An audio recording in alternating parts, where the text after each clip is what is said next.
Pengasas UMNO Allahyarham Datuk On Jaafar akan menampar muka pemimpin Parti Melayu itu yang menyuruh supaya akar umbinya mengundi DAP sekiranya beliau masih hidup, kata pemerhati politik.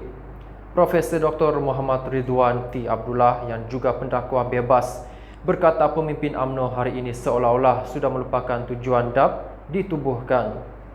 Kalaulah Datuk On Jaafar masih hidup, sudah lama ditamparnya muka pemimpin UMNO yang menyuruh ahlinya mengundi DAP. Sekian lama UMNO melihat DAP sebagai wajah kafir penentang Islam, tiba-tiba tergamak pemimpin UMNO menyuruh ahlinya memangka DAP. Apakah UMNO terlalu terdesak sehingga terpaksa menyuruh sedemikian rupa? Apakah UMNO sudah lupa tujuan DAP ditubuhkan? Jika UMNO Melayu mudah lupa, biar saya ingatkan, katanya melalui hantaran di Facebook. Baru-baru ini, Ahli Majlis Kerja Tertinggi UMNO, Datuk Seri Ahmad Maslan dilaporkan berkata, pengundi UMNO perlu memilih calon daripada kerajaan perpaduan pada PRN tanpa mengira calon tersebut daripada parti mana, termasuk DAP. Menurutnya, gesaan tersebut bukan atas nama parti tertentu, sebaliknya atas nama kerajaan perpaduan serta titah yang di-Pertuan Agong dalam menjaga kestabilan politik negara. Dalam pada itu, beberapa pemimpin UMNO lain turut menyifatkan seruan itu tidak salah kerana kini mereka bersama DAP dalam kerajaan campuran. Ridwan turut menyenaraikan 16 fakta berkaitan DAP untuk semakan para pemimpin UMNO yang disifatkannya sudah lupa. Antaranya beliau menyentuh soal DAP merupakan anak butir parti DAP memperjuangkan Malaysia sejak awal penubuhannya, lagi yang jelas bercanggah dengan perjuangan UMNO yang meletakkan Islam dan Melayu di tempat tinggi. Katanya konsep Malaysia itu juga bertentangan dengan Perlembagaan Persekutuan yang mendaulatkan kedudukan hak Islam, Melayu dan Bumi Putra Sabah Sarawak.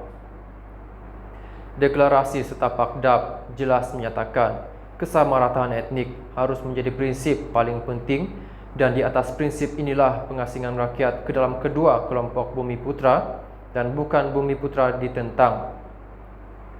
Kalau tidak faham lagi, inilah makna Malaysia.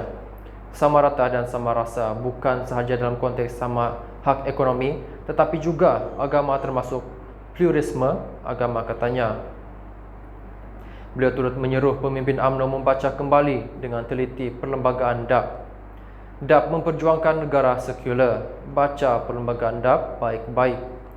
Berapa kali perkataan sekular itu disebutkan dalam perlembagaannya. DAP tidak pernah mengiktiraf Malaysia sebagai sebuah negara Islam. Langkah mayat aku, katanya.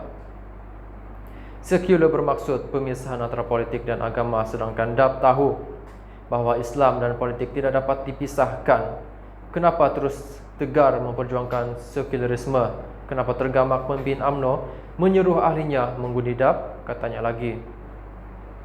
Kata Ridwan, DAP juga kuat memperjuangkan sekolah vernakular dan sekolah persendirian Cina yang berasaskan kaum, sehinggakan ramai pemimpin dan ahli mereka tidak dapat bertutur bahasa kebangsaan dengan baik. Cuba lihat pemimpin DAP ketika bercakap menggunakan bahasa negara, bahasa Melayu. Berapa ramai yang boleh bercakap dengan baik atau fasih? Jangan pergi jauh, lihat percakapan mereka di parlimen yang akan bersidang tidak lama lagi, termasuk timbalan speaker mereka.